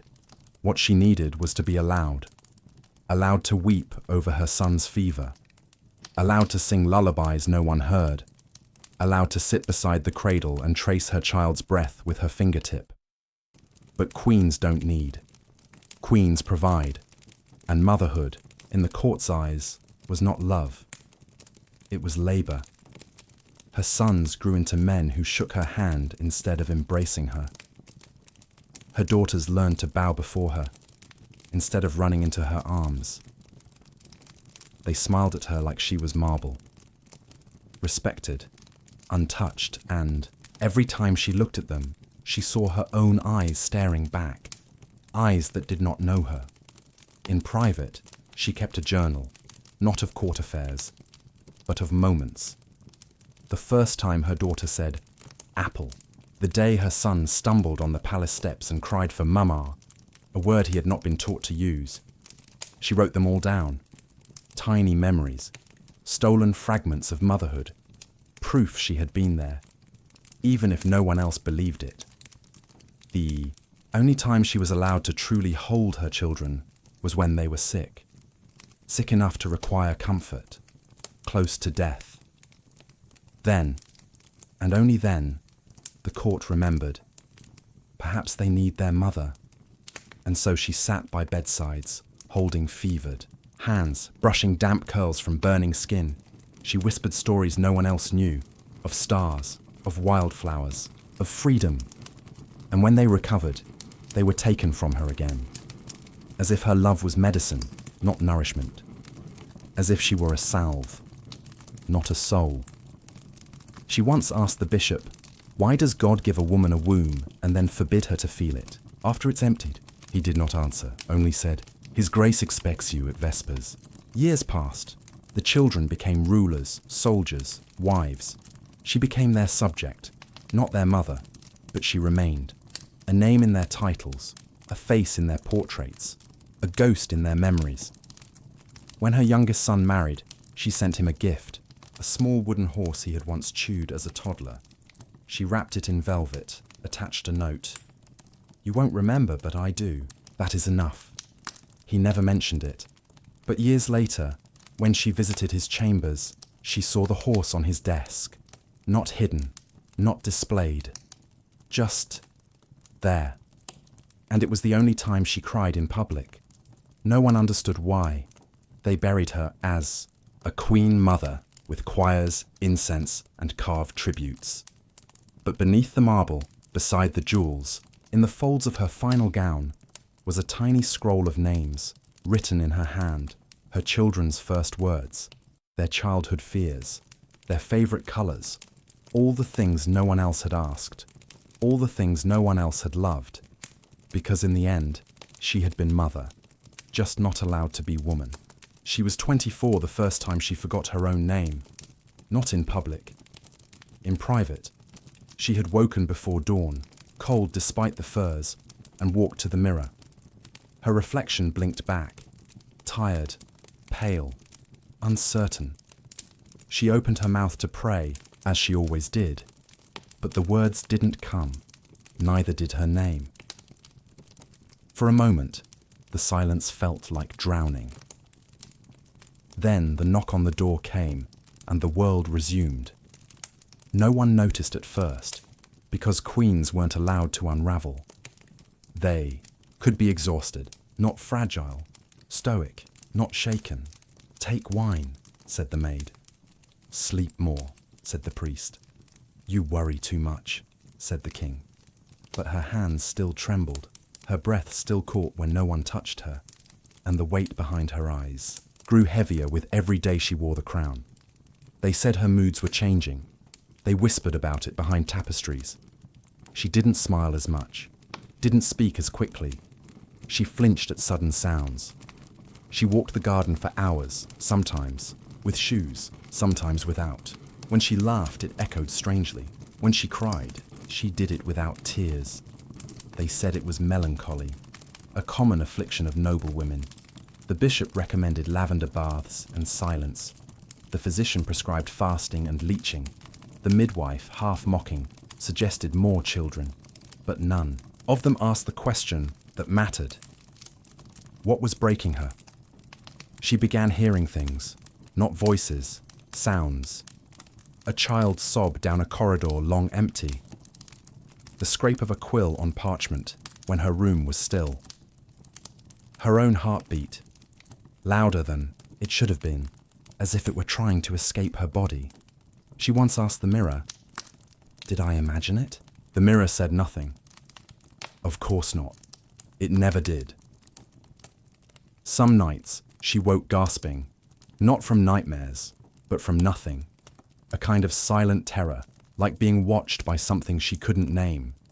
She would sit in bed, trembling, repeating a single word to anchor herself. Any word. Once it was apple. Once mercy, once, don't. Eventually, the court noticed. Not her pain, but her change. The queen who once gave eloquent speeches now stammered. The queen who remembered every noble's name now paused mid-sentence. The queen who walked tall now clutched pillars for balance. Something was happening, and that made her dangerous. They summoned a mind healer, a man from the southern provinces who claimed to cure royal madness with prayer and salted water.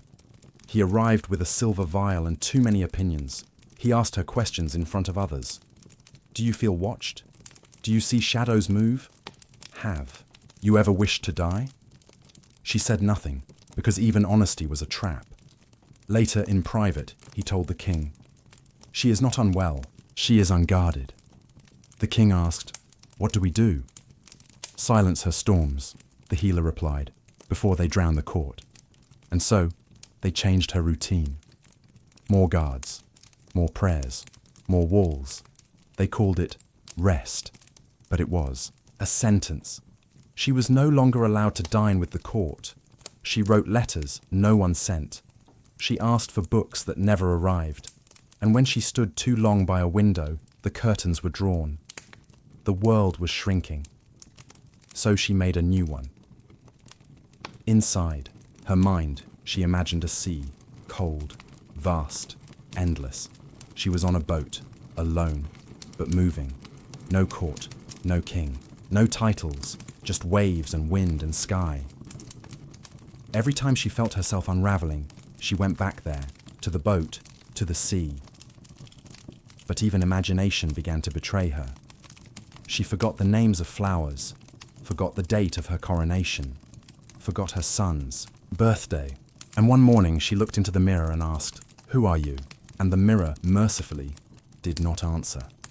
Whispers in the court grew sharper. She's cursed. She's possessed. She was always fragile. The bishop warned of spiritual rot. The nobles feared instability. The people began to talk, and the palace, ever afraid of what it could not explain, decided it would rather bury her than understand her. They offered her the convent. Of course they did.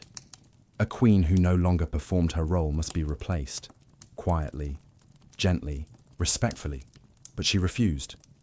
Not because she believed she was well, but because she had been silent too long already. She demanded to speak before the court. It had been months since they had seen her in full regalia. She appeared that day dressed, in crimson, not mourning, not purity, but warning. She walked slowly, spoke slowly, but when she looked at them, her voice did not tremble. "I am not mad," she said. "I am mourning." They said nothing.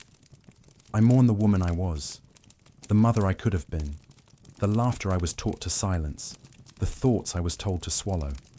Still, silence. She finished. "And I mourn all the queens who screamed inside their heads, because that was the only place they were allowed to." Then she sat and wept publicly, deliberately. The court did not applaud, but they listened, and in that listening, something changed. Not in law, not in policy, but in the story. Because now, when the people spoke of her, they said, "She cracked." But she did not collapse. She screamed. But she did not vanish. She wept. But she still ruled. And though her days were quieter after that, though the whispers never stopped, she never again let them say she was broken. Because what broke was the silence, not her. It began with the rain, or rather, the absence of it. For 3 months, the skies above the kingdom were dry and cloudless. The soil cracked, the rivers shrank, the wheat turned to dust in the fields. The people whispered, "God is angry." The priests nodded gravely. The nobles blamed poor harvest planning. The merchants raised their prices. But the commoners, they looked to the palace. And in the palace, they looked at her. The queen had done nothing unusual. She had lit candles, visited the chapel, spoken gently to the farmers, but it didn't matter, because in times of misfortune, people don't seek reason. They seek a vessel for their fear, and queens with their veils, their foreign names, their unreachable eyes, were easy vessels. She worships the wrong saints, someone muttered in the market. She was born under a black star, another said. They say her grandmother was burned for heresy. None of it was true. All of it was believed. The superstitions spread like mold. When the royal hounds fell sick, they blamed the queen's visit to the kennels. When the king's favourite horse broke its leg, they whispered that she had touched it the night before. When a comet passed overhead, the bishop declared it a divine warning, and though he never named her, everyone knew. She became the unspoken curse, the shadow behind every ill omen. Then came the real blow. Her second son, barely 8 years old, and fell ill, a fever with no name. His skin burned, his breath rattled. He wept for her in delirium. She was kept from him, told that rest was necessary, that her presence would disturb the humours. She waited outside the door for 3 days. When they finally let her in, he was already still. She buried him with her own hands. Not by law, by will. She stood in the mud with gravediggers and placed lilies on his shroud. The court said she was distraught, but what she was furious, because even as she wept, she heard it. Whispers, in the wind. It was her womb that made him weak. The king did not defend her. He did not accuse her either. He simply became distant, cold. He avoided her chambers, consulted his advisors without her, and when war broke out on the western border and the first battle was lost, the whispers grew, louder. They say she dreamed of blood the night before the defeat. She was seen walking barefoot on the battlements, casting spells. They say she weeps too often, that her sorrow poisons the land. She was called to the chapel for questioning, not by the king, by the priesthood. They asked her to swear again and again that she was loyal to God. They asked about her books, her prayers, her thoughts. They asked if she had ever spoken to the dead. She wanted to laugh. Instead, she looked each man in the eye and said, "I have spoken to more ghosts than any of you ever will." They called it defiance, but they could not condemn her outright. She was still queen, still mother to the heir, still the face on the coins and the prayers and the banners. So they did what they always did to women they could not kill. They discredited her. They said she was unstable, said her grief had turned to poison, that her blood carried the rot of ancient curses, that she was dangerous, not by action, but by existence. The palace became a mirror of her undoing. Guards posted closer, letters opened, servants reassigned. Her closest lady-in-waiting, a girl she had raised from childhood, was dismissed for inappropriate devotion. She began to walk alone. Even the dogs no longer followed. But the worst betrayal came quietly, from her eldest son. He was 16, old enough to speak at council, old enough to know that siding with her could cost him the throne. So he did not. He stood beside his father when the bishop condemned the creeping influence of the queen's lineage. And though he said nothing, he said everything. That night, she packed her own belongings. No fanfare, no ceremony, just silence. She left the royal chambers and returned to the East Wing, the same rooms she had once occupied as a young bride, empty now, dusty, forgotten, and yet familiar. She planted herbs on the windowsill, lit her own candles, refused visits. She stopped attending court. No one protested. But the kingdom's luck did not improve. The war dragged on. The rains returned too late. A plague claimed dozens in the capital, and though she no longer walked the halls, her name remained. Not as queen, but as curse. She read scripture late at night, not for salvation, but to remind herself. Even saints were condemned by their people. Even the holiest women were once called witches. She traced the names of Joan, of Margaret, of Hilda, women who bled for kingdoms that never bled for them. And sometimes, in the quiet hours before dawn, she would whisper to the wind, If I must be your curse, then let me also be your memory, because history forgets the truth, but it never forgets a villain. And if she could not be mother, or wife, or queen, then let her be the storm they still fear centuries later. She left at night. No procession, no farewell, just a small cart drawn by 2 tired horses, carrying trunks filled with what remained of her life. A few gowns, a silver crucifix, and the ashes of letters she wasn't allowed to keep. The crown had been taken weeks before, stripped from her head in a silent ceremony where no one met her eyes. She was not banished officially. That would have caused too much scandal. Instead, they said she was retiring for health, but she knew the truth. Everyone did. She was being erased. The castle gates closed behind her with the sound of finality. The same gates she had entered as a bride. The same stone path she once walked with crowds throwing petals beneath her feet. Now it was mud and silence and exile. She had once ruled, had once worn gowns threaded with gold, signed treaties, named bishops, kissed her son's brow as he rose to speak before the court. Now she rode through unfamiliar forests, wearing a wool cloak, her face hidden beneath a hood to avoid recognition, or worse, ridicule. The villagers they passed did not know her, or pretended not to, and in that anonymity she felt both shame and safety. The place they sent her to was called a house of rest, a manor on the edge of the kingdom, wind-beaten, moss-covered, built more for isolation than comfort. The servants there were old, indifferent, or terrified of who she used to be. They called her Your Grace, but without conviction, more like a habit, a formality, a reminder of the past they were being paid to ignore. She was given a single wing of the manor, 3 rooms, a chapel, a small garden, no visitors without permission, no letters sent without review, no mirrors. That last one hurt the most. The first weeks passed like years. She woke before sunrise out of habit, listened for bells that no longer rang, waited for voices that never came. There was no court, no noise, only stillness and memory.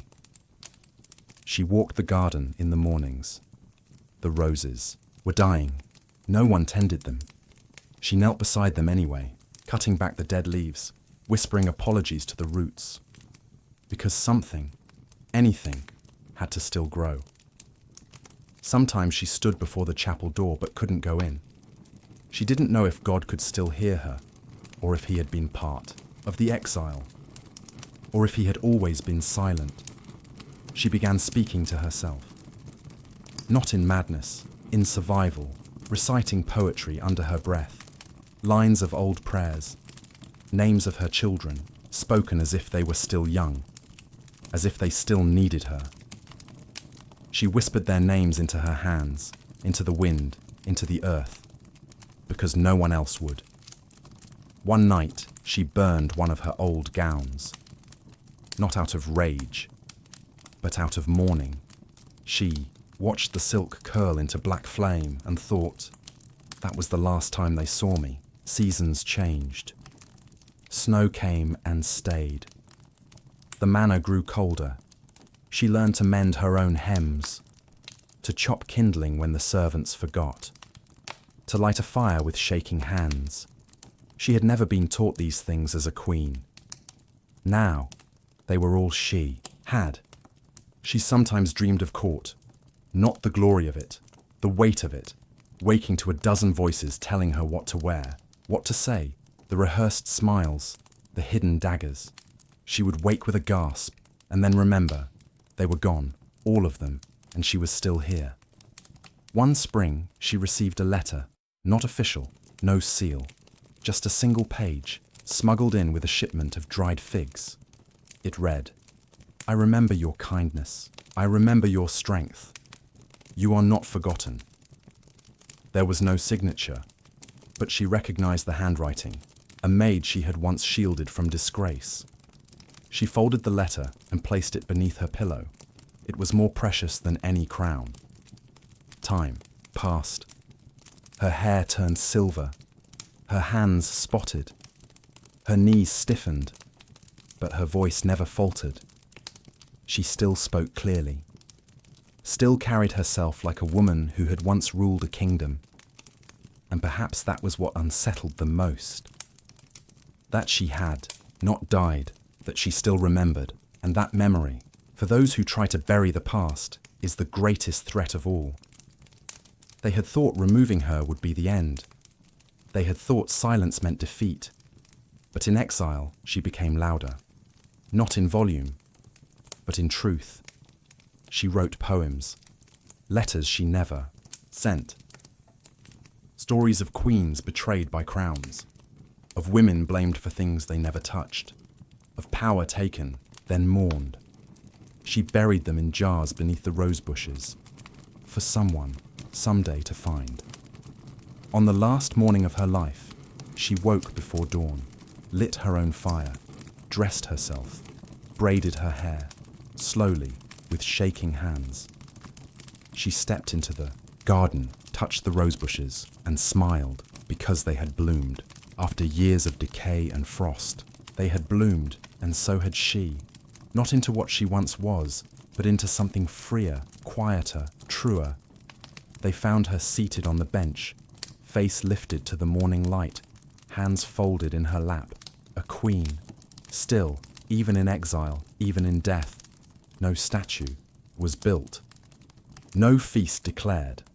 But when word reached the capital, an old woman at court whispered, the letters were never meant to be read by kings. They weren't declarations of war or notes on alliances. They weren't love poems to dukes or orders to generals. They were confessions, whispers on parchment, moments stolen in the hour before, dawn when the palace slept and no one was watching. Some were tucked inside the sleeves of forgotten gowns. Some were sewn into the hems of cloaks. Some were buried beneath chapel stones or pressed between pages of prayer books. No one opened anymore, and some simply vanished with the wind. They were written by queens, by mothers, by girls who wore jewels on their heads and grief in their hearts. Girls who once believed they could rule the world until the world taught them to kneel.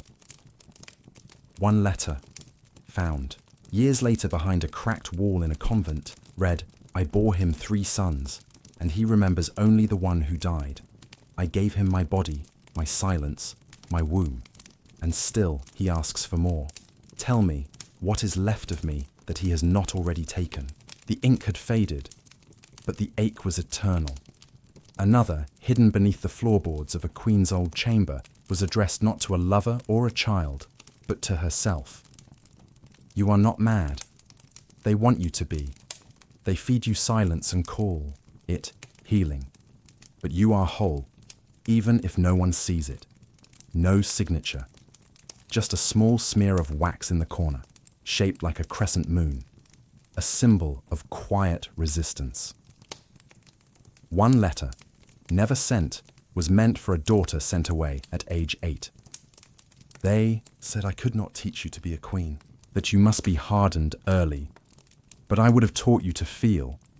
I would have taught you that softness is not weakness. It is the thing they fear the most. The letter had been wrapped in silk and hidden beneath the child's cradle. It was never found, not until the nursery was being cleared for the next heir.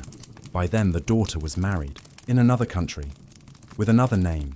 Some queens wrote in the margins of religious texts, not to mock the scripture, but to speak where no one else would look. One such note was found beside Psalm 88. I cry to you in the night, but if you are not listening, perhaps I am meant to become my own saviour. The nun who discovered it wept, because the handwriting was familiar. It belonged to her own mother, once queen, now buried beneath the monastery garden. There were darker letters. 2. One's never meant to be discovered. One, written in shaky lines, was folded into a sash. They say I will be remembered, but not for what I am, for what they think I did. I did not poison him. I only stopped trying to please him. That queen was executed 3 days after the letter was written. Her name was struck from the records, but her words survived. The power of these letters was not in their eloquence. It was in their honesty, raw, unpolished, written in haste, in fear, in fury. Sometimes only a few words. I miss myself. I wish I had screamed. I was alive once. Some letters asked for nothing, not revenge, not remembrance, just to be heard, even if no one was listening. One queen, exiled to a tower, after a scandal that was never proven, wrote daily, not to anyone, just to herself. Each entry began the same. Today, I remain. After her death, the tower was sealed. A century later, workers found the pages beneath the floor, 87 of them, all ending with the same line. Tomorrow, I will remain again. She had no power left, but she had endured.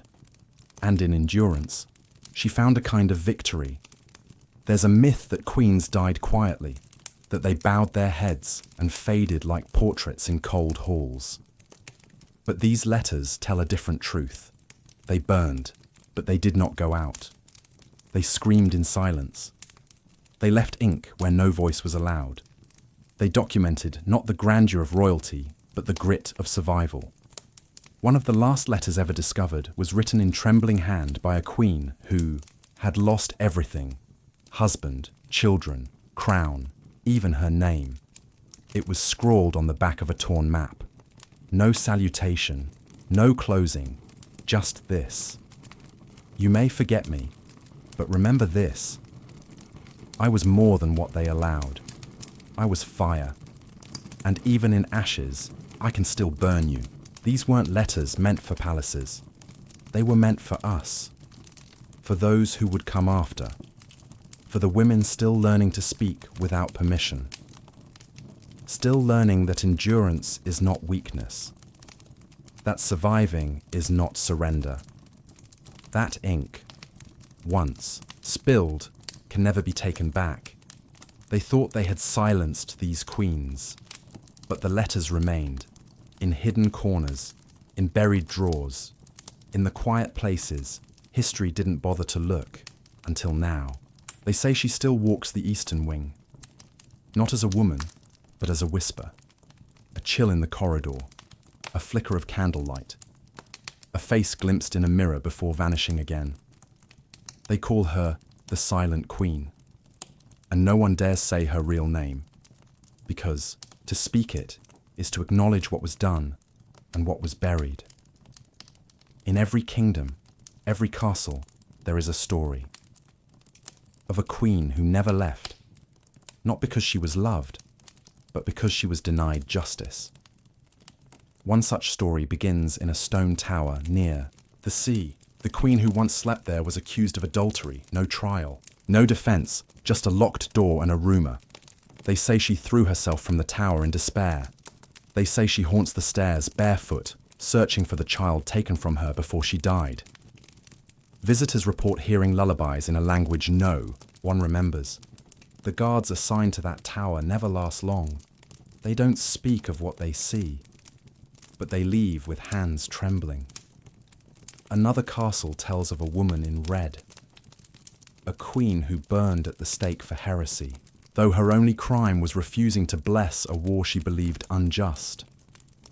They say her ghost appears in the chapel on winter solstice, not screaming, not begging, but kneeling, as if still praying for a world that never prayed for her.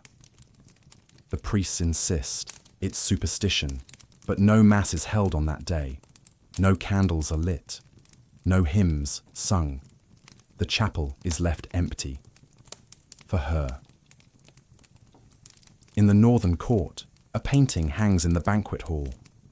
A queen, young, beautiful, staring blankly at the viewer. They say, if you look too long into her eyes, your food turns to ash in your mouth. She died childless, accused of poisoning her rivals, though nothing was ever proven. They say she cursed the table where she was once humiliated. Every monarch since has dined at a different place, but they won't remove the painting because they fear what might happen if they try.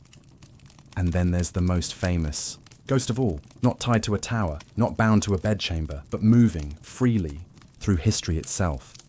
She appears where women suffer in silence, where power crushes rather than protects, where love is weaponized. They say her shadow can be seen in the eyes of grieving mothers, in the hesitation of a girl forced into marriage, in the trembling of a woman blamed for a man's war. They call her many things: the mourning crown, the widow without a grave. But those who see her say only this: she looks like someone who was never heard. It's easy to laugh at these tales, to call them myths, fairy stories for frightened servants and lonely castle guards. But what if the ghosts are not spirits, but memories? What if they are the truth bleeding through the stones? The unspoken history echoing against cold walls? What if the chill in the room is not a ghost, but guilt? The court painters never captured their tears. The scribes never recorded their screams. But the walls remember. Stone absorbs sorrow, and sorrow lingers. Longer than blood, longer than names. One servant wrote, in a letter never delivered: "The Queen speaks at night when she thinks we're asleep, but there is no sound. Her lips move, her hands tremble, her eyes burn, but no one hears. Perhaps she's already a ghost." The Queen died 3 months later. Officially, fever; unofficially, starvation. Because she had stopped speaking, and no one asked why. Some say the haunting is punishment, that the queens return because they cannot rest. But what if it's the opposite? What if they return because they refuse to rest? What if haunting is their rebellion, their final refusal to be forgotten? One guard, drunk in the palace kitchen, once confessed, "I saw her. The Queen. Not the current one. The one they buried in the convent after she lost the baby. She looked at me. Not through me. At me. Like she was still waiting for someone to tell the truth." He was dismissed 2 days later. No reason given. There are rituals to calm the dead. Prayers, salt, burnt lavender. But the queens don't want peace. They want remembrance. In a forgotten abbey, a cracked statue of a woman stands. In the garden, no plaque, no name. But each spring, red flowers grow around her feet. No one plants them, no one waters them, but they return. Every year, without fail, as if something beneath the earth still remembers what was taken, still mourns what was done. And maybe that's the lesson, that history cannot erase everything, that crowns may rust, and names may fade, and palaces may fall, but pain leaves fingerprints. And some women, they refuse to disappear, even in death. So if you ever find yourself alone in a castle corridor, and the wind suddenly dies, and the candle flickers, though there's no draught, don't be afraid. Unless you forget her name, unless you believe she never existed, then be afraid, because she is still here, watching, waiting, reminding. We close the book, blow out the candle, whisper, "What a tragedy," as we set their stories aside. And yet, somewhere, somehow, they remain, not in marble, not in paintings, but in the breath between sentences, in the uneasy pause after a wedding, vow, in the silence of a woman who has learned to bite her tongue before it bleeds. The royal women of medieval times did not vanish. They multiplied. They are in our stories, yes. But more hauntingly, they are in our rules, our expectations, our quiet punishments. When a girl is praised for being obedient, we hear echoes of the young princess taught to curtsy before she could speak. When a woman's ambition is called unnatural, we remember queens whose intelligence was mistaken for treason. When a mother is blamed for her child's sadness, we feel the weight of 1,000 crowns laid across the shoulders of grieving queens. When we tell women to smile, but not too wide, to speak, but not too boldly, to lead, but not make anyone uncomfortable, we are still kneeling in the same halls, just in different clothes. The cages have changed shape. They are no longer made of stone and iron. Now they are built from polite language, from roles passed down like heirlooms, from expectations that never made room for human breath. But the walls are still there, and the echoes, they are louder than ever. Why do their stories still ache? Why, centuries later, do we feel their presence when we walk into rooms where power sits heavily and watches too closely? Because pain unspoken doesn't disappear. It waits. It lingers in the blood, in the silence, in the ink. We imagine them as distant, draped in velvet, stiff with ceremony. But remove the crown, unlace the corset. And what's left? A woman, alone, wanting to be loved not for her title, but for her laughter, wanting to be touched, not for duty, but for warmth, wanting to run through grass without someone counting her steps, wanting to raise her own child, speak her own thoughts, die with her own name on her lips. Is that so different from us? Is that so medieval? Look around. How many still wear crowns they did not ask for? Crowns shaped like motherhood, like marriage, like silence. How many still learn to smile before they learn to speak? How many still walk hallways, in homes, in offices, in governments, knowing that being too visible can be dangerous? That softness will be devoured. That power must come with a price.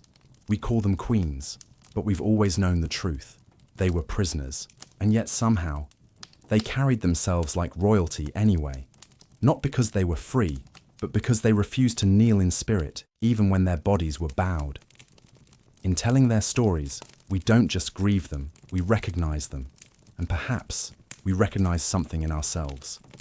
A quiet rebellion, a suppressed scream, a dream tucked under a pillow, a name never spoken aloud. They endured centuries of blame, of exile, of death in silence. But they also endured in ways the world never expected. They outlived those who erased them. They haunted the places that betrayed them. They passed down their pain in whispers, through letters, through songs, through the shape of a daughter's spine as she straightens against the world. Their stories echo, not because they were royal, but because they were human, and humanity denied becomes legacy. Not the legacy carved in stone, but the kind carved in bone, in memory, in soul. And so we ask, who else has been written out? Who else has been silenced? Who else stands at the edge of history waiting to be seen? Perhaps she's not in a castle. Perhaps she's standing in a grocery line, or sitting in a boardroom, or nursing a child while biting back tears no one acknowledges. Perhaps she's you. We owe these women more than tears. We owe them attention, understanding. The right to be remembered not just as victims, but as voices. Not just as tragic queens, but as teachers. Not just as shadows on cold stone, but as reminders that freedom is not given. It's fought for, often in the smallest, quietest ways. So, if you ever hear someone say, she was just a woman, remind them what that means. It means she endured. It means she screamed without sound. It means she loved, lost, wrote, prayed, and stayed, even when the world told her to leave, even when history closed the door. Their pain still echoes, because we are still learning to listen, and now that we hear them, we cannot turn away. We must write them back into the story, page by page, voice by voice, queen by queen.